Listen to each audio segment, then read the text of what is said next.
আসসালামু আলাইকুম ওয়ারহমতুল্লাহ। প্রিয় বন্ধুগণ, আজকে আমরা শুনব বনি ইসরাইলের ৩ যুবকের কাহিনী। গল্পটি শোনার আগে আপনি যদি আমাদের চ্যানেলে নতুন হয়ে থাকেন তাহলে অবশ্যই চ্যানেলটি সাবস্ক্রাইব করে পাশে থাকবেন। অবশ্যই কমেন্ট বক্সে বলে যাবেন আপনি আমাদের ভিডিওটি কোন জেলা থেকে দেখছেন। তাহলে চলুন গল্পটি শুরু করা যাক। একদা বনি ইসরায়েলের ভূমিতে ৩ যুবক বাস করত, যাদের জীবন ছিল দুঃখ ও হতাশায় ভরা। তাদের মধ্যে একজন ছিল কুষ্ঠরোগী, যার শরীর ছিল বীভৎস ঘায়ে ভরা, যা দেখে মানুষ ঘৃণা ভরে মুখ ফিরিয়ে নিত। দ্বিতীয়জন ছিল টাকমাথা, যার মাথার চুল সম্পূর্ণরূপে বিলুপ্ত হয়ে গিয়েছিল, যা তাকে সমাজের চোখে এক প্রকার অপূর্ণাঙ্গ করে তুলেছিল। আর তৃতীয়জন ছিল অন্ধ, যে পৃথিবীর আলো থেকে বঞ্চিত ছিল। তার জীবন ছিল চিরন্তন অন্ধকারে ঢাকা। এই ৩ জনের কেউই সমাজের মূল স্রোতে মিশতে পারত না। তাদের জীবন ছিল একাকিত্ব ও বঞ্চনার প্রতিচ্ছবি। তাদের একমাত্র সঙ্গী ছিল তাদের অসহায়ত্ব এবং আল্লাহর প্রতি এক সুপ্ত আশা, যদি কোনোদিন তাদের ভাগ্যের চাকা ঘুরে যায়। আল্লাহ তাআলা তাদের এই অবস্থা সম্পর্কে অবগত ছিলেন। তিনি তাদের পরীক্ষা করার সিদ্ধান্ত নিলেন, তাদের ধৈর্য ও কৃতজ্ঞতার মাত্রা যাচাই করার জন্য। তিনি একজন ফেরেশতাকে মানুষের রূপ ধারণ করে তাদের কাছে পাঠালেন। ফেরেশতা এমন এক রূপে এলেন যা দেখে কেউ তাকে চিনতে পারত না যে তিনি আল্লাহর প্রেরিত। তার উদ্দেশ্য ছিল এই ৩ জনের কাছে গিয়ে তাদের মনের গভীরতম আকাঙ্ক্ষাগুলো জানতে চাওয়া এবং সেই অনুযায়ী তাদের পরীক্ষা করা। প্রথমে ফেরেশতা কুষ্ঠরোগীর কাছে গেলেন। কুষ্ঠরোগী একাকী বসে তার ভাগ্যের কথা ভাবছিল। তার চোখে ছিল এক অবক্ত বেদনা। ফেরেশতা তার কাছে গিয়ে অত্যন্ত নম্রভাবে জিজ্ঞাসা করলেন, তোমার সবচেয়ে প্রিয় জিনিস কি, যা তুমি এই মুহূর্তে পেতে চাও? কুষ্ঠরোগী দীর্ঘশ্বাস ফেলে উত্তর দিল, আহ, যদি আমার এই কুষ্ঠরোগ ভালো হয়ে যেত, যদি আমার ত্বক সুন্দর ও মসৃণ হতো, যা দেখে মানুষ ঘৃণা করত না, তাহলে এর চেয়ে বড় আর কোনো চাওয়া আমার থাকত না। আমি চাই আমার এই রোগ মুক্তি, যা আমাকে স্বাভাবিক জীবন ফিরিয়ে দেবে। ফেরেশতা তার কথা মনোযোগ দিয়ে শুনলেন। তারপর তিনি ফেরেশতার শরীরে হাত বোলালেন। অসীম কুদরতে মুহূর্তের মধ্যে তার শরীর থেকে কুষ্ঠরোগের সমস্ত চিহ্ন মুছে গেল।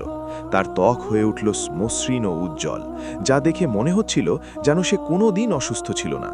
কুষ্ঠরোগী নিজের চোখকে বিশ্বাস করতে পারছিল না। সে আনন্দে আত্মহারা হয়ে গেল। তার মুখে ফুটে উঠল এক অনাবিল হাসি, যা বহু বছর ধরে তার মুখ থেকে উধাও ছিল। এরপর ফেরেশতা আবার জিজ্ঞাসা করলেন, এখন তুমি আর কি চাও? কুষ্ঠরোগী, যে এখন সুস্থ ও সুন্দর, সে বলল, আমি সম্পদ চাই, এমন সম্পদ যা দিয়ে আমি আমার জীবন ভালোভাবে কাটাতে পারব। ফেরেশতা তাকে একটি গর্ভবতী উটনী দিলেন এবং বললেন, আল্লাহ তোমার জন্য এতে বরকত দান করুন। উটনীটি ছিল অত্যন্ত স্বাস্থ্যবান এবং দেখতে সুন্দর। কুষ্ঠরোগী, যে এখন আর কুষ্ঠরোগী নয়, সে উটনীটিকে নিয়ে আনন্দে বাড়ি ফিরল। আল্লাহর রহমতে সেই উটনীটি বাচ্চা প্রসব করল এবং অল্প সময়ের মধ্যেই তার উটির পাল আল্লাহর রহমতে সেই উটনীটি বাচ্চা প্রসব করল এবং অল্প সময়ের মধ্যেই তার উটের পাল অনেক বড় হয়ে গেল। তার সম্পদ বৃদ্ধি পেতে লাগল এবং সে বনি ইসরায়েলের অন্যতম ধনী ব্যক্তিতে পরিণত হল। তার জীবন সম্পূর্ণরূপে পরিবর্তিত হয়ে গেল। সে এখন আর সমাজের চোখে ঘৃণিত বা বর্জিত নয়, বরং একজন সম্মানিত ও প্রভাবশালী ব্যক্তি। এরপর ফেরেশতা টাকমাথা যুবকের কাছে গেলেন। টাকমাথা যুবকটি তার ভাগ্যকে ধিক্কার দিচ্ছিল, কারণ তার মাথায় চুল না থাকায় সে নিজেকে সমাজে হেয় মনে করত। ফেরেশতা তার কাছে গিয়ে একই প্রশ্ন করলেন, তোমার সবচেয়ে প্রিয় জিনিস কি, যা তুমি এই মুহূর্তে পেতে চাও? টাকমাথা যুবকটি দীর্ঘশ্বাস ফেলে বলল, আমার মাথার চুল। যদি আমার মাথায় সুন্দর কালো চুল গজিয়ে উঠত, তাহলে এর চেয়ে বড় আর কোনো চাওয়া আমার থাকত না। আমি চাই আমার এই টাক দূর হোক, যা আমাকে মানুষের সামনে লজ্জায় ফেলে।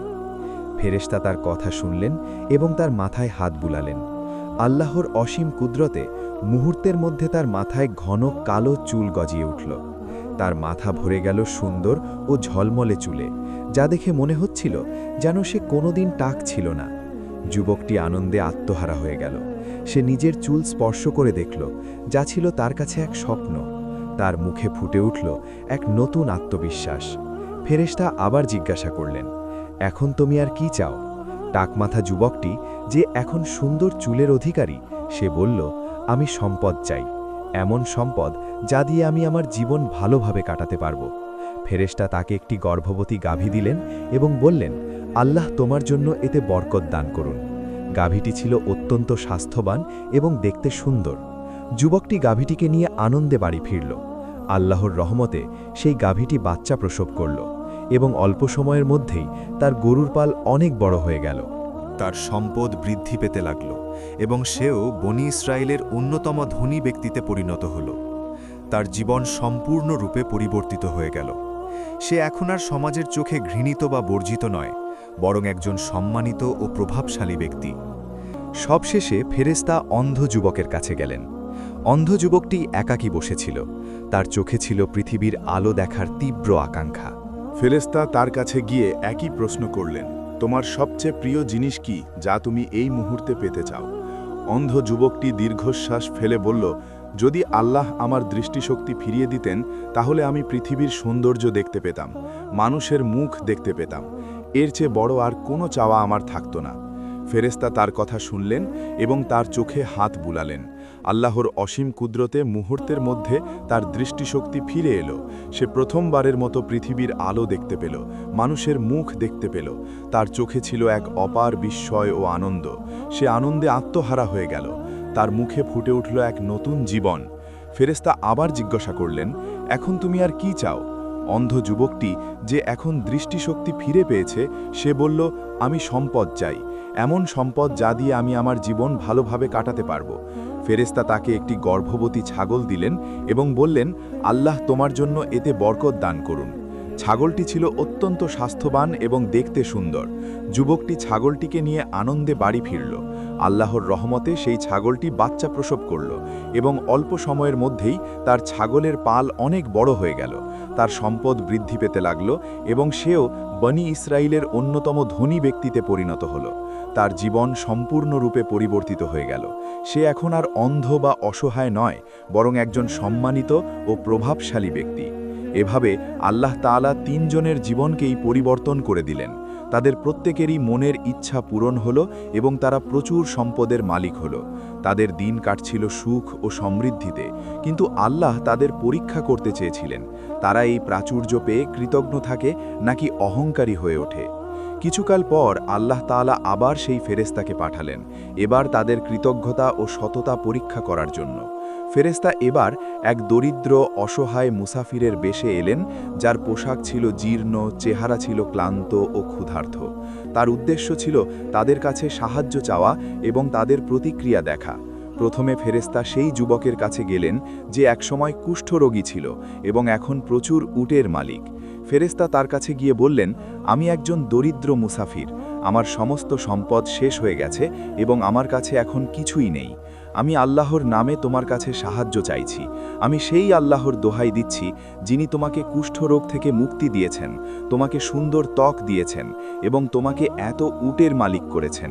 তুমি আমাকে একটি উট দাও যা দিয়ে আমি আমার গন্তব্যে পৌঁছতে পারবো এবং আমার জীবন রক্ষা করতে পারবো।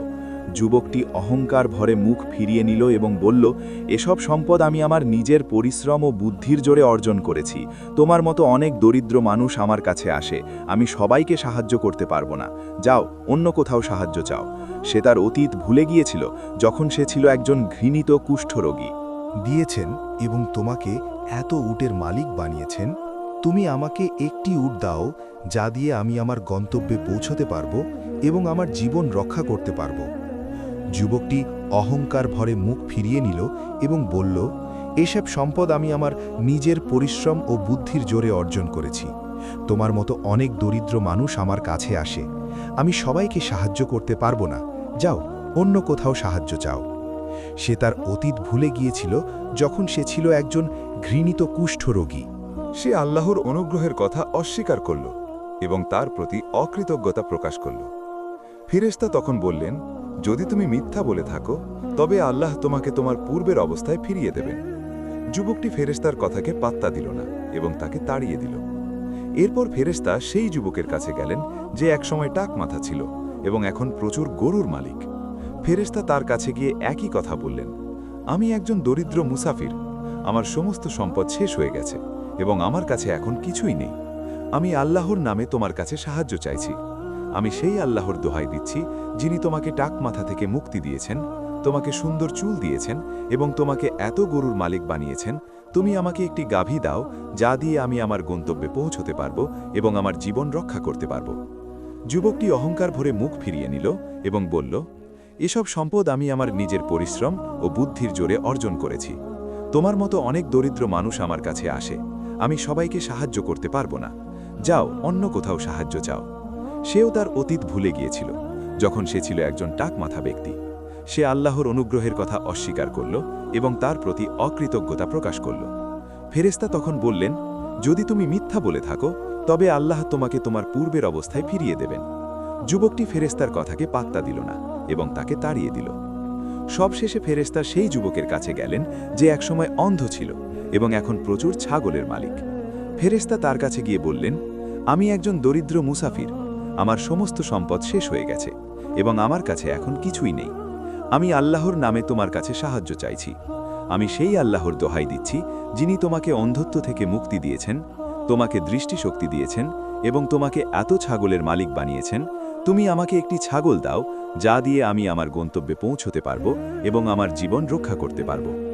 অন্ধ যুবক, যে এখন দৃষ্টিশক্তি ফিরে পেয়েছে, সে ফেরেশতার কথা মনোযোগ দিয়ে শুনল। তার চোখে জল এসে গেল। সে বলল, আমি তো একসময় অন্ধ ছিলাম, আল্লাহ আমাকে দৃষ্টিশক্তি ফিরিয়ে দিয়েছেন। আমি তো একসময় দরিদ্র ছিলাম, আল্লাহ আমাকে এত সম্পদ দিয়েছেন। আল্লাহর কসম, তুমি যা চাও তা নিয়ে নাও, আমি তোমাকে কোনো কিছু ফিরিয়ে দেব না। তুমি আমার ছাগলের পাল থেকে যা খুশি নিয়ে যেতে পারো। আমি আল্লাহর কাছে কৃতজ্ঞ, যিনি আমাকে এত কিছু দিয়েছেন। সে তার অতীত ভুলে যায়নি, সে আল্লাহর অনুগ্রহের কথা স্মরণ করল এবং তার প্রতি কৃতজ্ঞতা প্রকাশ করল। ফেরেশতা তখন বললেন, তোমার সম্পদ তোমার কাছেই থাক। আল্লাহ তোমার প্রতি সন্তুষ্ট হয়েছেন এবং তোমার দুই সঙ্গীর প্রতি অসন্তুষ্ট হয়েছেন। তারা তাদের অতীত ভুলে গিয়েছিল এবং আল্লাহর অনুগ্রহের কথা অস্বীকার করেছিল, তাই আল্লাহ তাদের পূর্বের অবস্থায় ফিরিয়ে দেবেন। ফেরেশতার কথা শেষ হওয়ার সাথে সাথেই কুষ্ঠরোগী এবং টাকমাথা যুবকটি তাদের পূর্বের অবস্থায় ফিরে গেল। তাদের সমস্ত সম্পদ বিলীন হয়ে গেল এবং তারা আবার সেই ঘৃণিত কুষ্ঠরোগী ও টাকমাথা ব্যক্তিতে পরিণত হল। কিন্তু অন্ধ যুবকটি তার সম্পদ ও দৃষ্টিশক্তি নিয়েই থাকল, কারণ সে আল্লাহর প্রতি কৃতজ্ঞ ছিল। এই গল্পটি আমাদের জন্য এক গভীর শিক্ষণীয় বার্তা বহন করে। এটি আমাদের মনে করিয়ে দেয় যে আল্লাহ তাআলা মানুষকে বিভিন্নভাবে পরীক্ষা করেন, কখনো অভাব দিয়ে, কখনো প্রাচুর্য দিয়ে। যারা অভাবের সময় ধৈর্য ধারণ করে এবং প্রাচুর্যের সময় কৃতজ্ঞতা প্রকাশ করে, আল্লাহ তাদের প্রতি সন্তুষ্ট হন। আর যারা আল্লাহর অনুগ্রহ ভুলে গিয়ে অহংকারী হয়ে ওঠে, আল্লাহ তাদের কাছ থেকে তার নেয়ামত ফিরিয়ে নেন। কুষ্ঠরোগী এবং টাকমাথা যুবকটি তাদের অতীত ভুলে গিয়েছিল। তারা যখন অসহায় ছিল তখন আল্লাহর কাছে সাহায্য চেয়েছিল, কিন্তু আল্লাহ যখন তাদের সাহায্য করলেন এবং সম্পদশালী করলেন, তখন তারা অহংকারী হয়ে উঠল। তারা মনে করল তাদের সম্পদ তাদের নিজেদের পরিশ্রমের ফল, আল্লাহর কোনো অনুগ্রহ নেই। এই অহংকার এবং অকৃতজ্ঞতা তাদের ধ্বংসের কারণ হল। আল্লাহ তাদের কাছ থেকে সমস্ত নেয়ামত ফিরিয়ে নিলেন এবং তাদের পূর্বের অবস্থায় ফিরিয়ে দিলেন। অন্যদিকে অন্ধ যুবকটি তার অতীত ভুলে যায়নি। সে যখন দৃষ্টিশক্তি ফিরে পেল এবং সম্পদশালী হল, তখন সে আল্লাহর প্রতি কৃতজ্ঞতা প্রকাশ করল। সে মনে রাখল যে এই সমস্ত নেয়ামত আল্লাহর দান। যখন ফেরেশতা তার কাছে সাহায্য চাইলেন, তখন সে দ্বিধা না করে সাহায্য করল। তার এই কৃতজ্ঞতা এবং উদারতা আল্লাহর কাছে প্রিয় হল। তাই আল্লাহ তার নেয়ামত বজায় রাখলেন এবং তাকে আরও বরকত দান করলেন। এই গল্পটি আমাদের শেখায় যে মানুষের জীবনে উত্থান পতন থাকবেই। যখন আমরা সুখে থাকি তখন আল্লাহর শুকরিয়া আদায় করা উচিত, আর যখন আমরা দুঃখে থাকি তখন ধৈর্য ধারণ করা উচিত এবং আল্লাহর কাছে সাহায্য চাওয়া উচিত। সম্পদ, ক্ষমতা বা সৌন্দর্য, এগুলো সবই আল্লাহর দান। এগুলো পেয়ে অহংকারী হওয়া উচিত নয়, বরং বিনয়ী হওয়া উচিত এবং আল্লাহর পথে ব্যয় করা উচিত। ইসলামে দান সদকার গুরুত্ব অপরিসীম। এই গল্পে অন্ধ যুবকটির দানশীলতা তাকে আল্লাহর রহমত থেকে বঞ্চিত করেনি, বরং আরও সমৃদ্ধ করেছে। এটি প্রমাণ করে যে দান করলে সম্পদ কমে যায় না, বরং বৃদ্ধি পায়। আল্লাহ তাআলা কুরআনে বলেছেন, যদি তোমরা কৃতজ্ঞ হও তাহলে আমি তোমাদেরকে আরও বাড়িয়ে দেব, আর যদি তোমরা অকৃতজ্ঞ হও তবে আমার শাস্তি অত্যন্ত কঠোর। সূরা ইব্রাহিম ৭। এই গল্পের মাধ্যমে আমরা আরও একটি গুরুত্বপূর্ণ শিক্ষা পাই, তা হল মানুষের প্রতি সহানুভূতি এবং দয়া। যখন ফেরেশতা দরিদ্র মুসাফিরের বেশে এসেছিলেন, তখন কুষ্ঠরোগী এবং টাকমাথা যুবকটি তার প্রতি কোনো সহানুভূতি দেখায়নি, তারা তাকে তাড়িয়ে দিয়েছিল। কিন্তু অন্ধ যুবকটি তার প্রতি সহানুভূতি দেখিয়েছিল এবং তাকে সাহায্য করেছিল। এই সহানুভূতি এবং দয়াই তাকে আল্লাহর রহমত এনে দিয়েছিল। পরিশেষে বনি ইসরায়েলের এই 3 যুবকের গল্প আমাদের স্মরণ করিয়ে দেয় যে জীবনের প্রতিটি মুহূর্তে আমাদের আল্লাহর প্রতি কৃতজ্ঞ থাকা উচিত। আমাদের যা আছে তা নিয়ে সন্তুষ্ট থাকা উচিত এবং অন্যদের প্রতি উদার হওয়া উচিত। অহংকার এবং অকৃতজ্ঞতা মানুষকে ধ্বংসের দিকে নিয়ে যায়, আর বিনয় এবং কৃতজ্ঞতা মানুষকে আল্লাহর নৈকট্য দান করে। এই গল্পটি যুগে যুগে মানুষকে সত্য এবং ন্যায়ের পথে চলার অনুপ্রেরণা জুগিয়ে আসছে। এটি একটি চিরন্তন বার্তা যে আল্লাহর নেয়ামতের কদর করা এবং তার পথে ব্যয় করা আমাদের ইহকাল ও পরকালের সাফল্যের চাবি।